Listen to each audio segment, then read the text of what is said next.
ನಮಸ್ಕಾರ ಎಲ್ರಿಗೂ. ನಾವು ಈ ದಿನ ನಗು ಅನ್ನುವಂಥ ಒಂದು ವಿಷಯದ ಕುರಿತು ಮಾತನಾಡಲು ಬಂದಿದ್ದೇನೆ. ಹೌದಾ? ನಗು ಅನ್ನೋದು ಪ್ರತಿಯೊಬ್ಬರಿಗೂ ಅವಶ್ಯಕವಾಗಿರುವಂಥದ್ದು.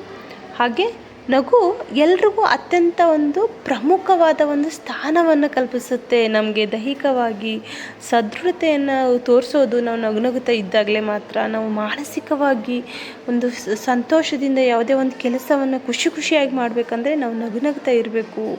ಹಾಗಾಗಿ ನಗು ಒಂದು ಆರೋಗ್ಯ ಮತ್ತು ಸಂತೋಷದ ಸಂಕೇತ ಅಷ್ಟೇ ಅಲ್ಲದೆ ಒಂದು ಆರೋಗ್ಯಕರ ಜೀವನದ ಭಾಗ ಆಗೈತೆ ಅದು.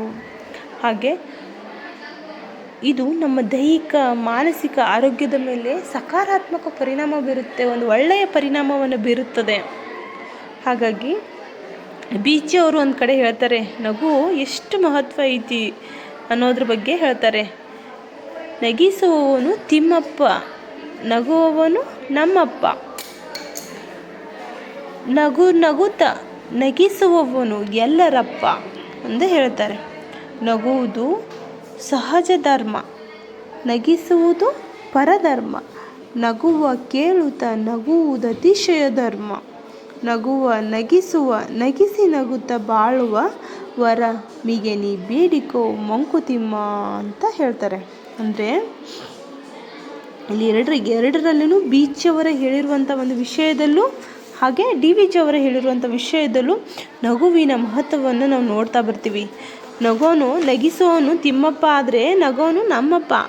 ನಗುತ್ತಾ ತಾನು ನಕ್ಕು ತನ್ನ ಸುತ್ತಮುತ್ತಲಿರೋರನ್ನು ನಗಿಸೋದು ತುಂಬಾ ಒಂದು ದೊಡ್ಡದಾದ ವಿಚಾರ ಅಂತ ಹೇಳ್ತಾರೆ. ಹಾಗೆ ನೀ ದೇವರಲ್ಲಿ ಏನಾದರೂ ಬೇಡ್ಕೋತಾ ಇದ್ದರೆ ನೀನು ತಾನು ನಕ್ಕು ತನ್ನ ಸುತ್ತಮುತ್ತಲಲ್ಲಿರುವವರನ್ನು ನಗುತ್ತಾ ಬಾಳುವಂಥ ಒಂದು ವರವನ್ನು ನೀ ನನಗೆ ಕೊಡು ದೇವರೇ ಅಂತ ಮಂಕುತಿಮ್ಮನ ಕಗ್ಗದ ಮೂಲಕ ತಿಳಿದು ಬರುತ್ತೆ.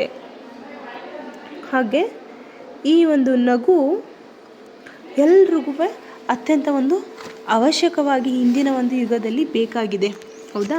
ನಮ್ಮಲ್ಲಿ ಸಕಾರಾತ್ಮಕ ಚಿಂತನೆಗಳು ಬೆಳಿಬೇಕಾದ್ರೆ ಪ್ರತಿಯೊಬ್ಬರಲ್ಲೂ ಒಂದು ಪಾಸಿಟಿವ್ ಎನರ್ಜಿ ಅನ್ನೋದು ಅಂತಂದರೆ ನಾವು ನಗುತ್ತಾ ಇದ್ದಾಗಲೇ ತಾನೇ ಆ ಒಂದು ಪಾಸಿಟಿವ್ ಎನರ್ಜಿ ಹುಟ್ಟಕ್ಕೆ ಸಾಧ್ಯ ಆಗುತ್ತೆ. ನಾವು ಮಾನಸಿಕವಾಗಿ ಸದೃಢವಾಗಲಿಕ್ಕೆ ಸಾಧ್ಯ ಆಗುತ್ತೆ.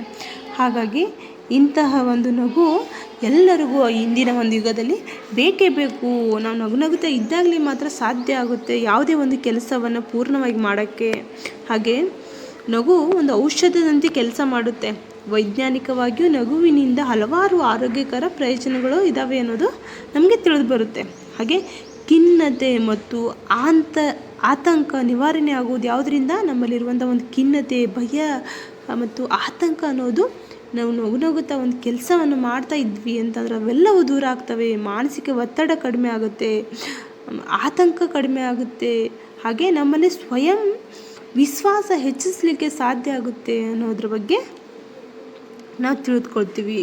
ಹಾಗೆ ಪ್ರತಿಯೊಬ್ಬರಿಗೂ ಸಹ ನಾವು ಒಂದು ನಗುತ್ತಾ ಇರುವಂಥ ಒಂದು ನಗುವಿನ ಮಹತ್ವವನ್ನು ತಿಳಿದು ತುಂಬಾ ಅವಶ್ಯಕವಾಗಿದೆ. ನಗುವಿನಲ್ಲಿ ಹಲವಾರು ವಿಧಗಳಿದ್ದಾವೆ. ಹಾಗಾಗಿ ಆ ಹಲವಾರು ವಿಧಗಳನ್ನು ನಾವು ಈ ಸಂದರ್ಭದಲ್ಲಿ ಬೇಡ ನಮಗೆ. ಹಾಗಾಗಿ ನಗುವಿನಲ್ಲಿ ಒಂದು ಮಂದಹಾಸ ನಗು ಇದ್ದಾವೆ, ಅಟ್ಟಹಾಸ ನಗು ಇದೆ, ಗಡಸು ನಗು ಇದೆ, ಇನ್ನೂ ಹಲವಾರು ವಿಧವಿದ್ದಾವೆ. ಅದು ಏನೇ ಇರಲಿ ಪ್ರತಿಯೊಬ್ಬರೂ ಸಹ ತಮ್ಮ ಜೀವನದಲ್ಲಿ ನಗುತ್ತಾ ಇರಬೇಕು.